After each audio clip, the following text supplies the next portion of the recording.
Vale Agrícola de hoje registra uma das maravilhas da natureza, a fenda de mais de 3 quilômetros bem no meio do rio Uruguai, que forma a maior cachoeira em queda longitudinal do mundo.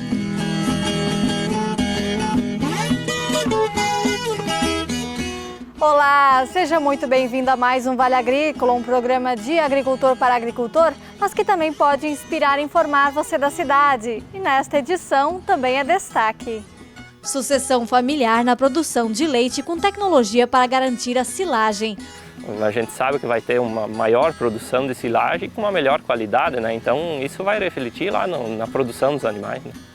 Tem a preocupação com a combinação perfeita de fatores para o surgimento da cigarrinha, e ela já está toda por aí. Se desloca de uma lavoura para outra, que nós conseguimos ver aqui, facilmente ela vai migrar de uma lavoura daqui para qualquer região dentro do espectro que nós estamos conseguindo ver agora. Tem estreia de quadro novo, quintal de casa, com propriedade turística do Paraná. Como será que se saiu a nossa primeira repórter? Estão preparados para a 8ª posição do nosso Top 10 2022? A produção de açafrão, uma raiz nutritiva e medicinal que pode ser vendida por mais de R$50 o quilo. Tem a forma usada pelo Ney para fazer a abelha jataí produzir mais própolis. O própolis da abelha jataí, pessoal, ele é considerado um dos própolis mais medicinais que existem na natureza. E a receita vai ser de bolo de glacê com frutas cristalizadas.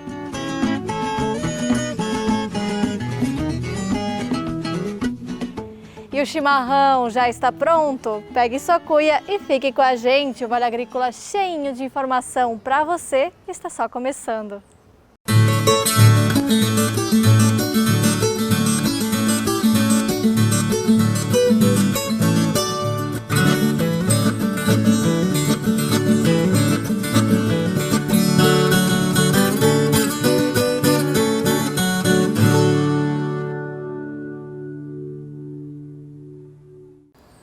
O clima e também um descuido nas propriedades do interior faz com que este seja mais um ano de alerta vermelho para a cigarrinha no milho. Nós conversamos com um entomologista sobre o assunto.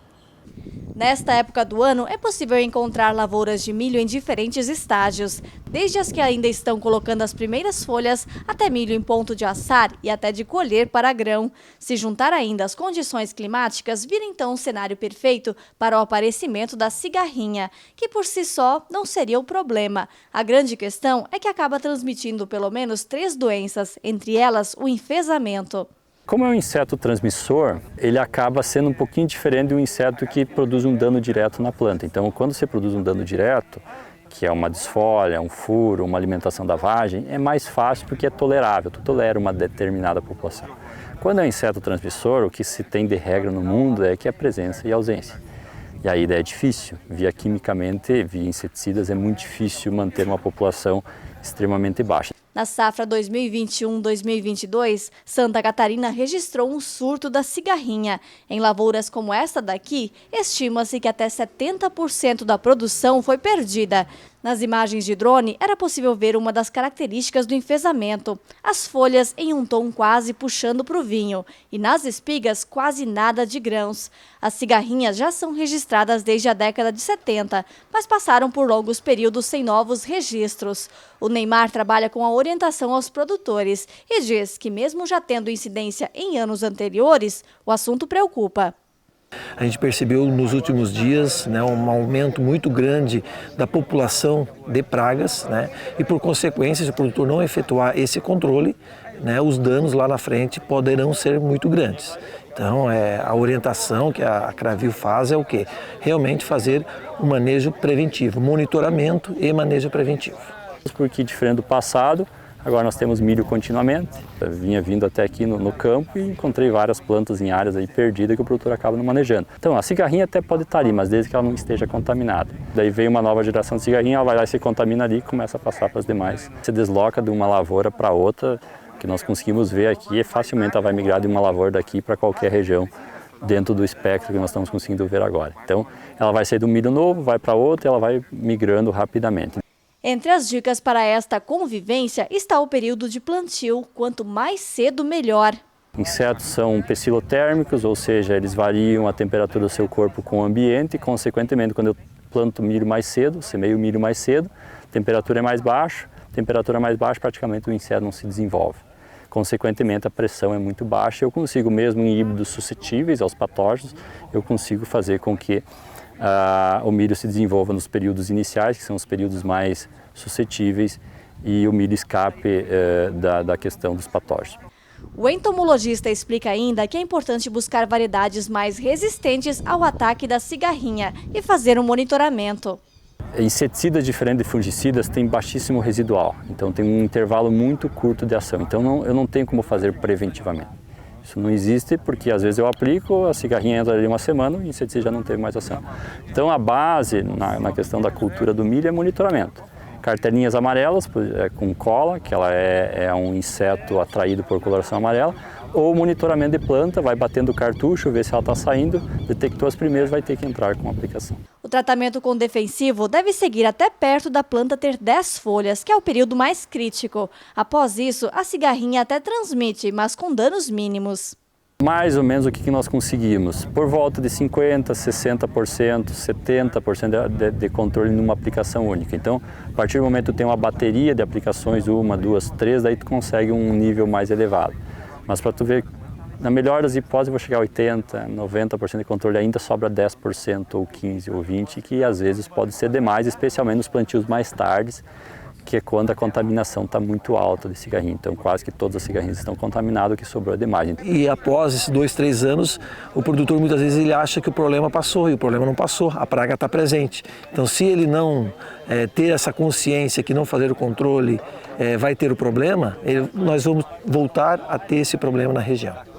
O Juliano explica que o ideal é que os produtores ficassem em contato e emitissem alertas aos vizinhos para que o controle fosse feito pela mesma época. Isso garantiria mais eficiência no combate.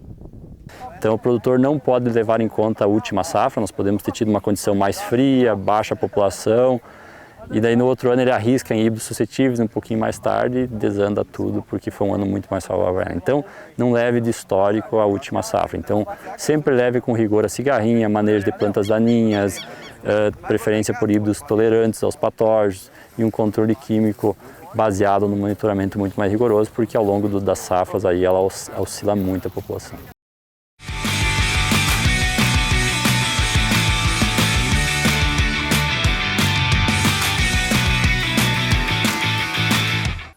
Essa aqui é o enxame de abelha jataí, né? O nome científico é Tetragonisca angustula. É uma das espécies de abelha mais populares que a gente tem na nossa região. Ela é muito versátil, ela se adapta a árvores, a pedras, a dentro de terra, nos muros das casas, enfim, nas madeiras, em qualquer lugar essa aqui se adapta muito bem.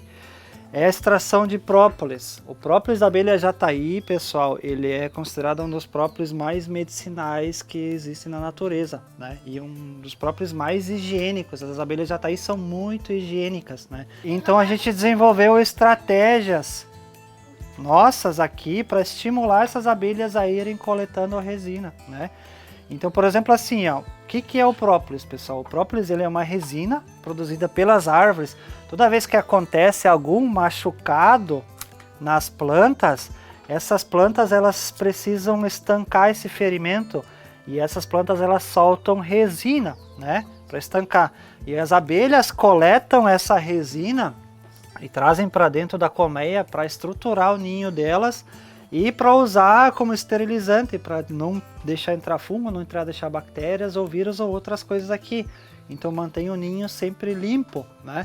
E como na agrofloresta, nos nossos segredos são as podas constantes, a gente sempre fica podando, então tem muita produção de resina na floresta, né? Então a gente estimula as nossas abelhas a produzir, aí coletar essas resinas e acumular dentro das caixas. A gente faz essas coletas periódicas, né? Então uma das estratégias que a gente tem é sempre deixar frestas na tampa, né? Botando gravetinhas, e aí as abelhas vão e depositam resina aqui no entorno, e aí a gente faz a coleta de própolis, né? Então é um benefício, é uma simbiose que a gente desenvolveu, né? De nós ajudarmos as abelhas a criarmos um ecossistema que elas fiquem tranquilas que elas consigam prosperar com mais de 100 espécies de plantas diferentes, né? E elas nos dão subprodutos que a gente consegue beneficiar e ter retorno financeiro. Então todos nós nos ajudamos aqui. Então só para mostrar um pouquinho a produção de mel, olha só o melzinho da abelha jataí. Essa aqui é a rainha da abelha jataí. Essa rainha, pessoal, ela voa uma vez na vida dela, né? E durante esse voo, vem um zangão de outras colmeias e faz a copulação nela. Eles chamam de voo nupcial. E é o único voo que essa abelha faz, e depois ela perde a função nas asas e começa a desenvolver o abdômen, né? E aí para fazer a postura de ovos, né? Uma rainha de jataí, pessoal, pode viver até 5 anos. Diferente dessas outras abelhas operárias, as faxineiras, que vivem 60, 90 dias. Porque o alimento que a rainha consome é a geleia real. Ele é o alimento mais completo que existe na natureza, né? É o alimento da rainha. Por isso ela consegue viver 10, 20, 30 vezes a mais do que as outras abelhas. Esse é um mel muito saboroso, muito adocicado. Ele lembra muito o gosto de frutas silvestres. E nós vamos estar saboreando um pouquinho agora esse mel. E ele é muito medicinal, pessoal. Isso aqui é um baita remédio natural para aumentar o sistema imunológico, né? Principalmente para quem está com gripes e resfriados, né? Comer uma colherzinha de mel dessas é fantástico.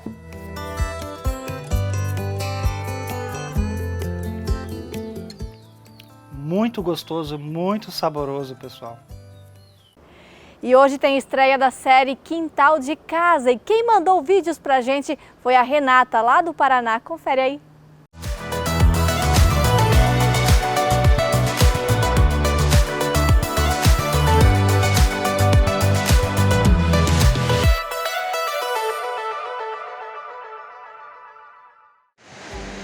Olá, eu sou a Renata de Manaus, Paraná, e vou apresentar para vocês o Recanto Casa Antiga Turismo Rural. Tudo começou com nossos antepassados que vieram de Videira, Santa Catarina para Manoel Ribas em 1945. Hoje, a terceira geração da família é que cuida da propriedade e moram na casa que foi construída em 1947 em estilo italiano. Por isso o nome de Recanto Casa Antiga.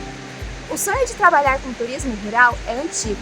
Desde 2017, a família vem planejando e organizando a propriedade para poder receber visitantes. Porém, foi em fevereiro de 2022 que o sonho se concretizou e pudemos realmente abrir nossas portas. O recanto é rico em natureza, com várias árvores e vegetação que protegem o rio que passa pelo sítio, onde há uma trilha ecológica de 700 metros. Possui a Cachoeira do Moinho e um mirante para ela, que é um local perfeito para tirar fotos, além de passarelas que cruzam o rio durante a trilha.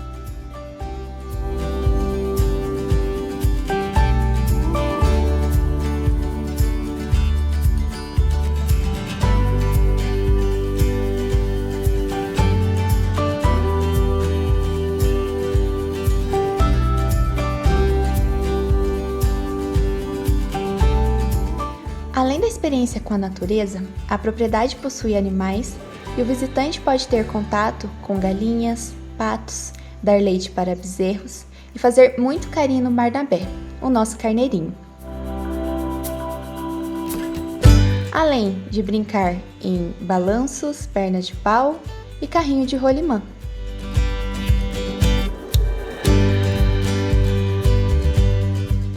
Ou seja, é um local familiar onde você pode relaxar, descansar, brincar e ter uma boa prosa conosco e resgatar memórias da infância.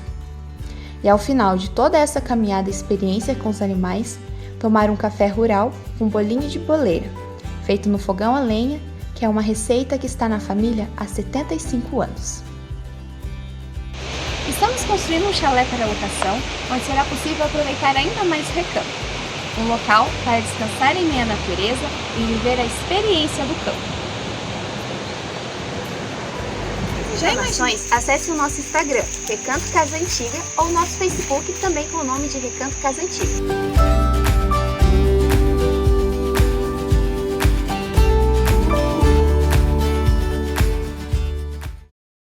Tá vendo só que legal? Se você também quiser participar com a gente, já sabe como funciona, né? Grava um vídeo na posição horizontal e manda no nosso WhatsApp, que a gente vai receber, olhar tudo e editar por aqui. Então, se você ver alguma curiosidade, alguma cachoeira, antiguidade, fez alguma colheita gigante, manda pra gente nesse WhatsApp que aparece no vídeo. Nós vamos agora para aquele intervalo curtinho e na volta tem a 8ª posição no nosso Top 10 2022. A produção de açafrão, este poderoso ingrediente da culinária e da medicina. O agricultor faz todo o processo de beneficiamento e consegue vender o produto por mais de R$ 50 o quilo.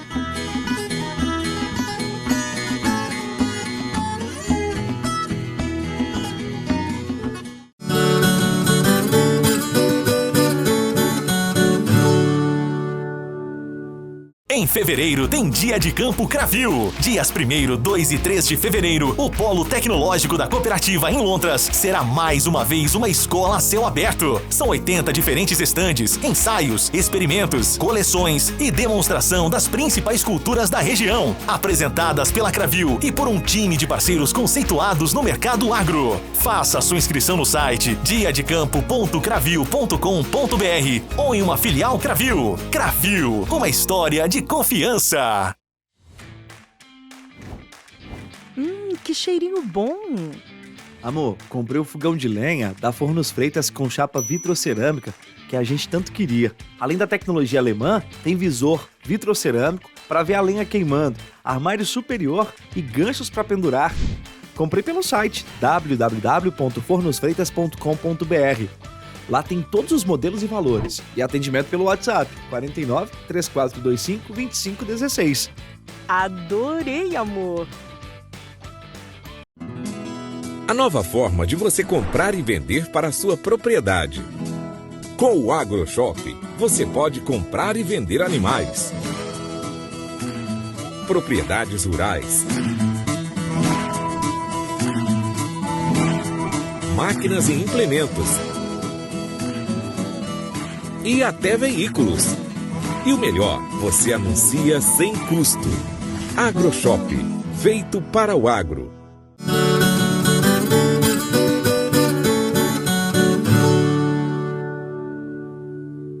A 8ª posição no Top 10 das mais vistas em 2022 rendeu mais de 1 milhão de visualizações nas nossas redes sociais. A reportagem fala sobre a produção do açafrão, uma planta nutritiva, saborosa, medicinal e que pode ser vendida por mais de R$ 50 o quilo. Esse pó, valiosíssimo no mercado, é um importante aliado da saúde. O açafrão é um poderoso anti-inflamatório, ajuda na cicatrização e combate de bactérias e fungos. Mas para chegar nesse pó fino e puro, o processo é bem trabalhoso. Tudo começa na colheita, que acontece de forma manual. O açafrão é uma raiz e sai assim, coberta pelo solo. O açafrão é uma cultura que engana. Nesses 1.000 metros quadrados, o Valério consegue colher 700 quilos do produto, o que gera mais ou menos 100 quilos do pó. Esse daqui o Valério acabou de colher. Vou mostrar para vocês como que o açafrão sai da terra, desse jeito. É muito fácil quebrar. Dá uma olhada na cor e o cheiro dele é maravilhoso. Depois de colher, vem a parte mais difícil, o processamento.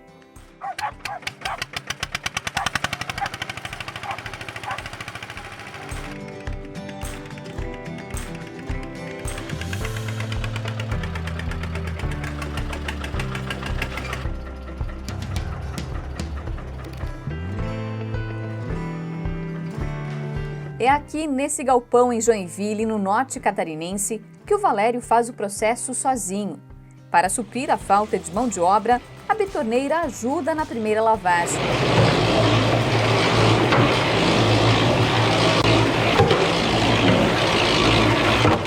Depois o açafrão vai para a bancada, onde mais um processo de limpeza acontece. Aqui também é feita a primeira triagem. A planta precisa ficar desse jeito, limpinha. A secagem é natural. A raiz vai dormir aqui para ser processada no outro dia.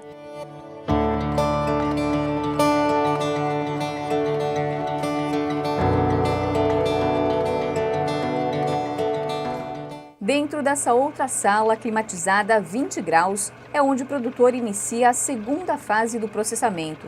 Um trabalho que garante valor agregado no mercado. O primeiro passo é passar pela máquina trituradora. Hoje ele conta com o apoio de um ajudante especial, o filho Rafa. É ele quem espalha os pedaços de açafrão na esteira. Aqui é importante dar espaço. Se ficar amontoado, ele não seca. Depois as bandejas são colocadas na prateleira, com espaçamento bem calculado entre uma e outra. E por fim, a estante vai para o forno. Aqui o açafrão vai desidratar por 10 horas, a 45 graus.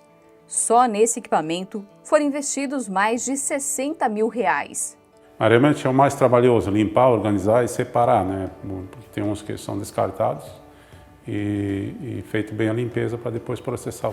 Falta mão de obra nessa parte? Sim, eu supro um pouco isso com equipamentos, né? Se bem que minha quantidade é um pouco maior. Antes de ir para a última etapa, o Valério guarda parte do açafrão desidratado dentro de sacos bem fechados. Isso é uma recomendação técnica, né? Porque assim ele conserva mais os nutrientes, a forma dele. E depois daí tu vai processando ele na medida que você vai utilizando ele, vai empacotando para botar ali vendas. E também é um cuidado depois que a gente sempre orienta o consumidor, quando leva ele para casa, guardar ele em um local escuro. Aqui também, daqui a pouco já vou proteger ele num lugar escuro, deixar sempre ele sem luminosidade nenhuma. Zero. Desidratado assim ele dura quanto tempo? 1 ano. A última etapa é transformar o açafrão em pó. E aqui ele conta novamente com a ajuda da tecnologia. A máquina que tritura é potente, mas para chegar no pó mais fino, é preciso passar o açafrão 2 vezes por dentro do equipamento. Depois, com a ajuda de uma peneira, é possível chegar nessa gramatura, um pó fino e puro. 100% açafrão orgânico. A venda é garantida. O açafrão pode ser usado num tempero, né, no arroz, na carne, no molho, no feijão, incorporar em massas, enfim, é uma infinidade de utilizações. Se você usar uma quantidade razoável, né, não vai interferir no sabor, só alterar um pouco a cor. Há depoimentos aqui de clientes que vêm comprar, né, que eles usam assim a tratamento anti-inflamatório. Ontem mesmo um visitante aqui disse que usou isso muito no tratamento de câncer, né? Usa ainda, né? Então é uma cultura do açafrão assim que ela tem esse valor mais na questão anti-inflamatória natural, né? Então é um produto fácil de usar, com N possibilidades de uso. Toda a produção é vendida na loja, que ele tem no sítio das Piavas, uma propriedade familiar que se preocupa com a sustentabilidade. Os clientes vêm de longe para garantir um produto puro. Todo o trabalho vale a pena. O açafrão é vendido a R$50 o quilo, ou R$5 a cada 100 gramas. Comprando na loja é possível curtir um dia de lazer na propriedade, que abre as portas para o visitante, sem cobrar entrada.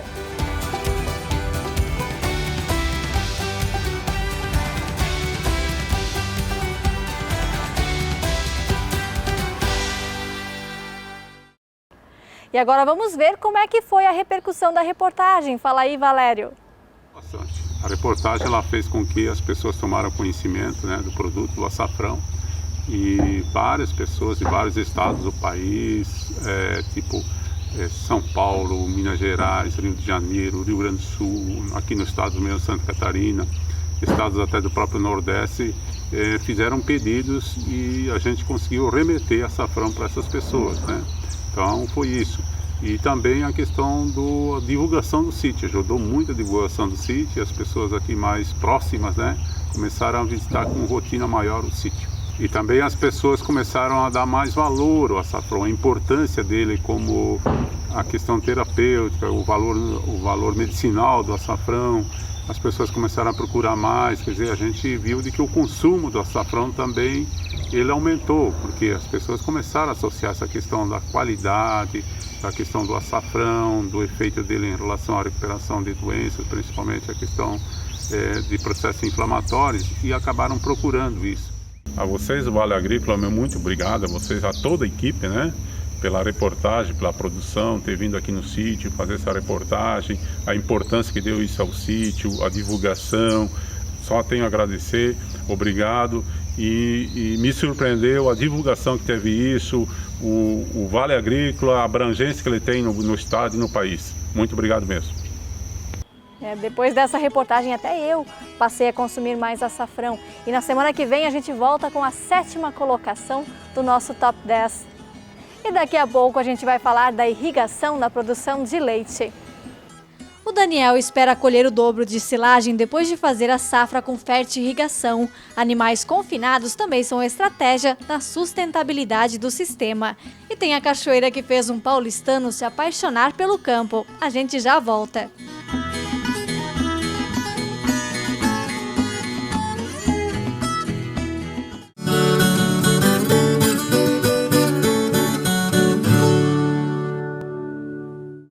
No campo, tem coisas que o tempo não muda, mas tem outras que estão sempre mudando e fazendo crescer a lavoura, o rebanho, a produção.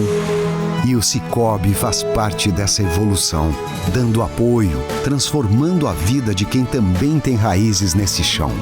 É por isso que cooperar com as mudanças no campo vai ser sempre a nossa maior tradição.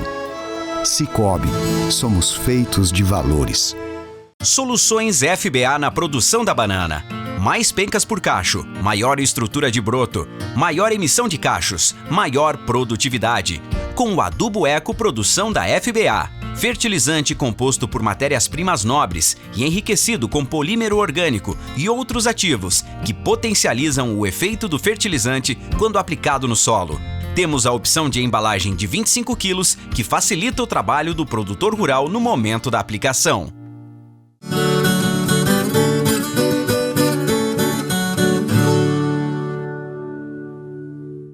O maior medo dos pais quando os filhos saem de casa é que eles nunca mais vão voltar, mesmo que isso represente um progresso na vida pessoal e profissional. Mas este não é o caso dos Poli lá do Rio Grande do Sul. Teve sucessão familiar, sim, e à base de muita tecnologia. Meu pai sempre teve vaca de leite, eu sempre fui criado aqui junto, trabalhando, ajudando. E então eu fiz faculdade e já a gente volta o conhecimento mais para essa área de bovinos, de leite. Então, quando me formei, tinha essa oportunidade de trabalhar em casa, a gente preferiu vir para cá. A história do Daniel pode ser resumida assim. É no interior de Saranduva, noroeste do Rio Grande do Sul, que ele faz a sucessão do trabalho do pai, seu Wilson, que hoje ainda ajuda como pode, mas faz questão de dizer como um aposentado na roça. Formado em veterinária, o Daniel tem uma clientela exigente e exclusiva. 22 vacas em lactação, sem contar as novilhas. Então a gente procurou aumentar um pouco os animais, melhorar a produção da lavoura e estamos seguindo. Aí já são 10 anos que estou trabalhando, que estou formado e estamos seguindo com a produção de leite e agora melhorando um pouco a qualidade da comida dos animais. Nestes 10 anos, as coisas foram mudando. Do pasto, as vacas passaram para o confinamento, lá em 2018. Sempre tivemos silagem de milho também, antes também, mas sempre tinha pasto. E então o pasto também tinha entre safra, a produção baixava bastante, aumentava o custo com concentrado. E aí resolvemos confinar os animais. Os animais recebem a silagem, o concentrado, o ano inteiro, mesma dieta e mesma produção praticamente. Só que na safra passada veio um novo desafio, estiagem severa no Rio Grande do Sul e pé de milho que não queria desenvolver de jeito nenhum, nem parecido com o milho desta safra, porque o Daniel fez mais um investimento em irrigação. Segundo o agricultor, não tem nem comparação entre as safras. Era muito menor, qualidade muito baixa da silagem, o milho praticamente seco. Praticamente, eu acho que a metade do que a gente vai conseguir produzir esse ano foi a produção do ano passado. São 8 hectares aqui da lavoura, a gente consegue irrigar, fazer um giro completo a cada 6 dias. Aí, dependendo da chuva ou não, a gente consegue parar algum dia, mas se não, cada 6 dias a gente consegue passar uma vez irrigando. Então, a gente optou por fazer o sistema inteirado, a tubulação inteirada, só com os pontos. determinado lugar da lavoura para facilitar um pouco o manejo do material. Então a gente só puxa o caretel até o próximo ponto e daí ele já irriga de novo.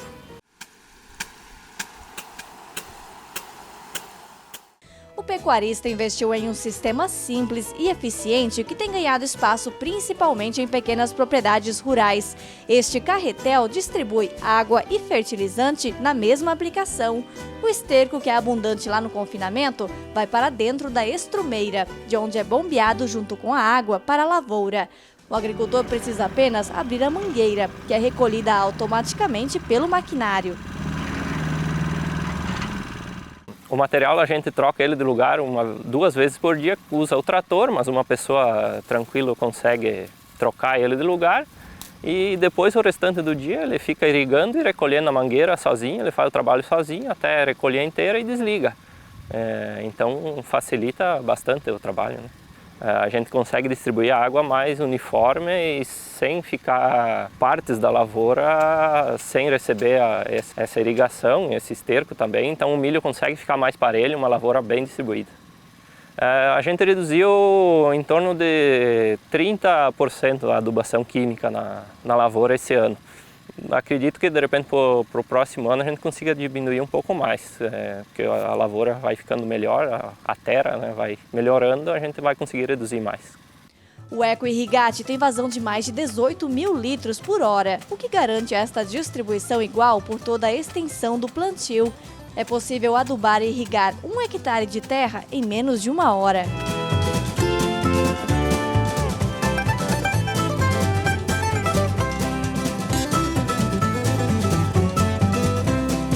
Com o preço dos insumos lá em cima, a alimentação a coxo ainda é o sistema mais barato na produção de leite. E a fartura de água da irrigação lá na roça garante também bastante alimento aqui no coxo. A gente ainda está com uma produção não tão alta em função de estar usando a silagem do ano passado, que foi de um ano de estiagem. A gente está com uma faixa de 30 a 31 litros por animal de produção. Mas agora logo vai ser feita a nova silagem, acredito que a gente vai conseguir aumentar aí, na média uns 3 a 5 litros por animal.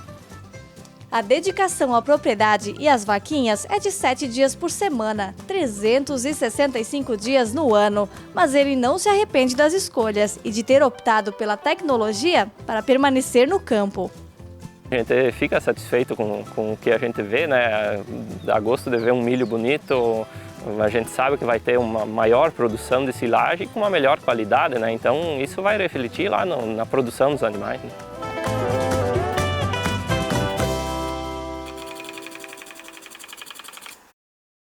Uma cachoeira onde antigamente tinha um moinho e que fez uma família inteira ir trabalhar com o turismo rural. Nosso destino agora é Marau, no Rio Grande do Sul. Para contar essa história curiosa, estamos em Marau, no Rio Grande do Sul. Dá para acreditar que uma viagem de ônibus fez o Francisco passar da produção de carvão e o cultivo de eucaliptos para o turismo rural? Eu era de Campinas, São Paulo, e no carnaval nós fomos para Floripa. Aí esse ônibus quebrou no carnaval, ninguém arrumava. Meus amigos foram embora e eu fiquei para consertar o ônibus lá. Fiz uma amizade com uma galerinha lá e quando o ônibus ficou pronto, demorou uns 10 dias. Aí eles falaram se eu ficasse mais uns 3, 4 dias que podia trazer eles aqui no Rio Grande do Sul. Depois do segundo dia de festa, eu perguntei para o proprietário se ele tinha coragem de vender, né? Ele falou que fazia 2 anos que estava tentando vender. Foi uma surpresa, mas ele sempre foi de viajar, de conhecer os lugares. Aí veio para cá, gostou, ficou. E aí é isso, né? Eu vim, meus irmãos vieram, todo mundo que vem acaba se apaixonando pelo lugar, né? Não tem como. Um paredão enorme de queda d'água e um amplo poço onde é possível nadar de braçadas. A cascata da Pedra Grande, também conhecida como Cascata do Carrascal, fica localizada na divisa entre os municípios de Marau e Camargo. A gente tem, né, não só a cascata em si, aí, né, a gente está tentando melhorar essa área de camping, então tem churrasqueiras, tem a cozinha comunitária aqui do camping, tem os banheiros, os vestiários. E tem uma pinguelinha que leva para a ilha, tá? A ilha corta o rio. A cascata tem uma queda d'água de mais ou menos 30 metros de altura. E o camping oferece uma trilha para chegar até o topo da cascata, que tem mais ou menos 200 metros. E caminhando mais 500 metros dali, a gente chega até umas piscinas d'água. Vem com a gente conhecer a trilha? Em meio à vegetação nativa, a caminhada termina com uma bela vista de cima da cachoeira. E também da propriedade, que possui cerca de 8 hectares. Ela tem uns 30 metros de altura, aproximadamente, e uns 45, 50 de largura. E a profundidade, uns 3,5 metros no mais fundo. O local também tinha um moinho centenário de grãos, como arroz e trigo. Só que a estrutura já estava condenada e acabou caindo há alguns anos. Ainda chegou a ficar vários anos, mais de 5 anos de pé, mas aí não aguentou, caiu. Hoje tem ali onde é o deck do bar, tem o porão do moinho antigo, ainda tem um pedaço da roda. E lá no alto da cachoeira, no topo, tem a represa antiga dele. O ônibus que trouxe o Francisco até Marau encontrou seu local de descanso e também virou ponto turístico, já que descendo uma das aberturas e montando o assoalho, ele vira palco para os shows que acontecem no camping. Aos 62 anos, o Francisco não quer mais saber da vida na cidade. Viaja algumas vezes durante o ano para ver a família, mas apenas a passeio. Cada 2, 3 meses, ou eu vou, ou os filhos vêm para cá. É bem sossegado. A gente vem para ajudar, porque senão ele fica aqui sozinho. E o movimento é grande, aí precisa de gente. A gente tem o bar lá em cima, tem que cuidar da portaria, cuidar do camping. E é claro, nada como conhecer muito bem destas águas para depois apresentar aos turistas. Quem é que resiste, não é mesmo? Talvez não tenha sido a maior loucura, mas foi a que mais deu certo. Foi num impulso, né? No destino que ele chegou nesse lugar. E não tem como não se apaixonar.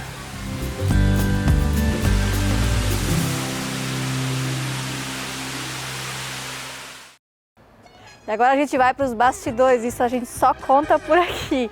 Olha só a nossa quedinha aí pelo agronegócio, confere.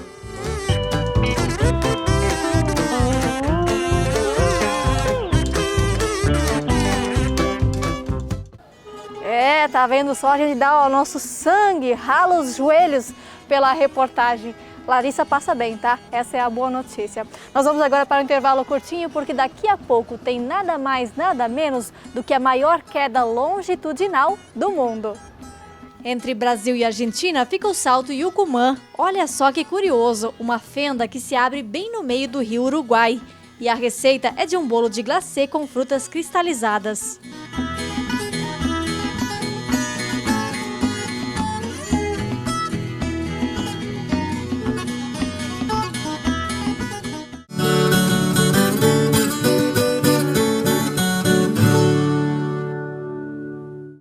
Há 30 anos no mercado, a Mogiana Especialidades Químicas sempre prezou pela qualidade, transparência e dedicação na pesquisa, formulação, desenvolvimento e industrialização dos produtos de seus clientes. Nossa linha Agro vem para atender as empresas fabricantes de fertilizantes e adjuvantes, desenvolvendo produtos como aditivos, agentes quelantes e complexantes, aminoácidos e tantos outros, sempre acompanhando o que há de mais moderno em tecnologia sobre fertilizantes. Entre em contato conosco em www.mogiana.com e saiba mais. A qualquer hora do dia eu tomo meu chimarrão, com a viola de ouro, erva pura do rincão. Colhida e industrializada, mantendo o padrão e a essência, viola de ouro, o sabor é duradouro, tem o verde da querência. A suprema, a vácuo, a tradicional e a sem açúcar. Viola de ouro, dá prazer e não desgosto. Nativa de qualidade, um chimarrão bom de verdade, até no ronco tem gosto.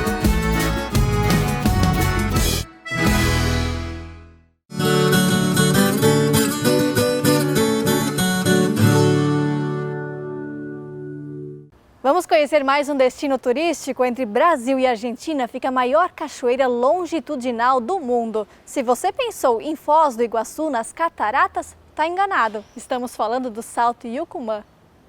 Quedas de água que se estendem a perder de vista, mesmo nas imagens de drone. As águas do rio Uruguai, no Rio Grande do Sul, fronteira entre Brasil e Argentina, formam o Salto Yucumã. Imagine, 1.800 metros de cachoeira, o que torna esta a maior em queda longitudinal do mundo.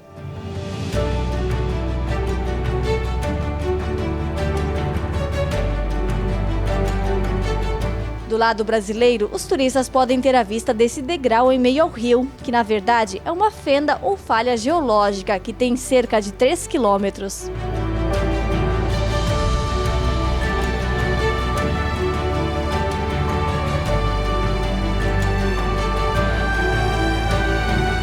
Aqui do lado argentino, o grande destaque é o passeio de barco e já estamos aqui vestidos a caráter para participar. Vocês vão com a gente. Do lado de lá, o parque tem nome diferente, Saltos del Moconá, que significa na linguagem guarani a expressão que tudo engole. Em menos de 1 quilômetro já aparecem as primeiras quedas da água. O nível do rio é influenciado, além das chuvas, pela usina hidrelétrica de Chapecó. Por isso, muitas vezes o salto simplesmente desaparece ou tem queda menor.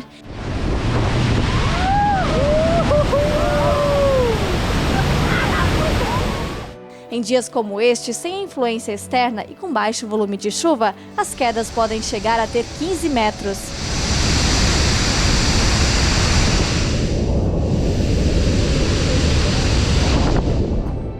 Mais uma curiosidade, o canal tem uma largura de 30 metros, mas a profundidade pode chegar a 120, lugar ideal para o desenvolvimento dos cardumes de dourado.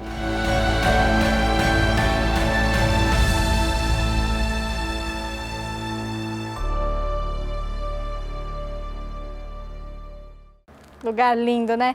Quem vê a reportagem não vê os perrengues, isso você só acompanha nas nossas redes sociais. Aliás, você já está inscrito no nosso canal do YouTube? Estamos sempre atualizando por lá. Tem também Instagram, TikTok, página no Facebook para você ficar por dentro do nosso conteúdo. E é claro, para encerrar esta edição muito bem, tem dica para preparar aquela receita boa para o café da tarde, um bolo com glacê e frutas.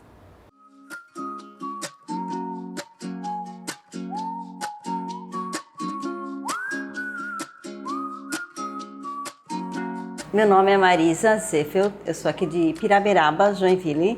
Vou ensinar a fazer um bolo de glacê com frutas.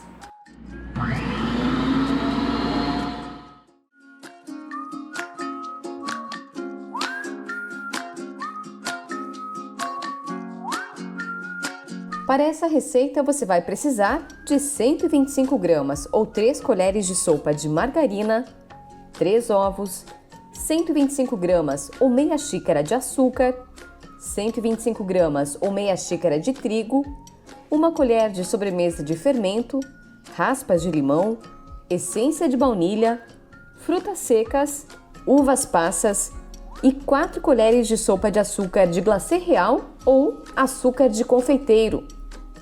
Vou pegar a margarina primeiro, tá, gente? E o açúcar. E agora eu vou levar para bater na batedeira.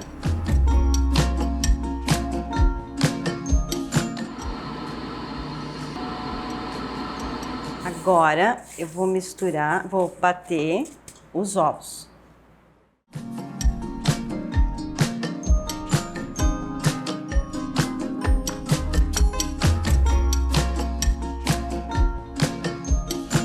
Agora eu vou colocar o trigo e vou bater mais um pouco.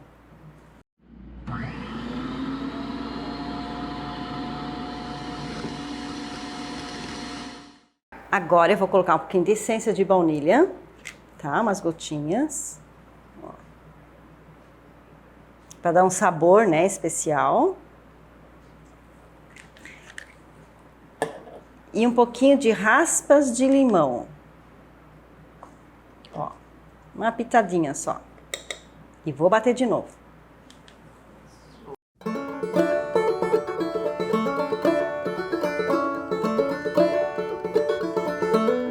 Acrescentar o fermento. E eu já vou colocar as frutas secas.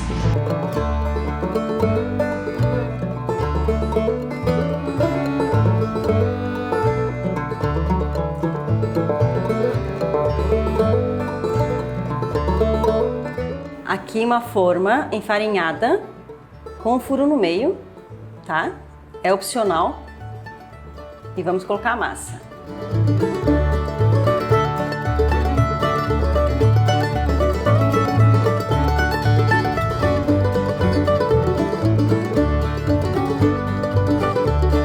Agora eu vou levar o nosso bolo para o forno pré-aquecido por 180 graus em 30 minutos mais ou menos.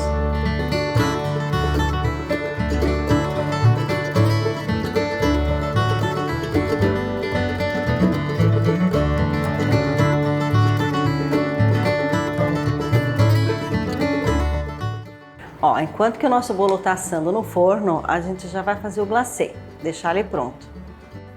Ó, aqui eu tô usando o glacê real, tá, pessoal? Vocês também podem estar usando o açúcar de confeiteiro, tá? Aqui eu tenho umas 4 colheres bem cheias, tá? E eu vou acrescentar um pouquinho de água. É assim, ó, a colheradas, tá? Ó, vou colocar 2 colheres e vou mexendo. Ó, pessoal, já deu ponto, ó. Esse é o ponto dele.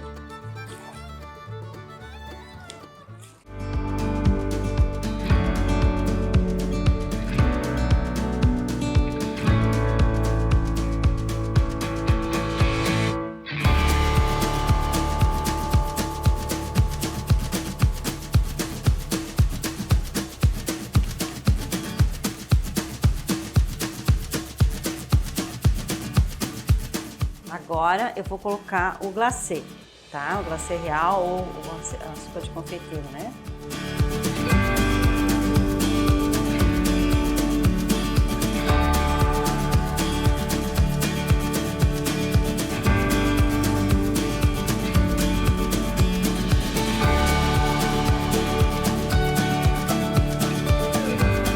Ó, pessoal, tá pronto o nosso bolo de frutas com glacê. Espero que vocês gostem. Tudo de bom.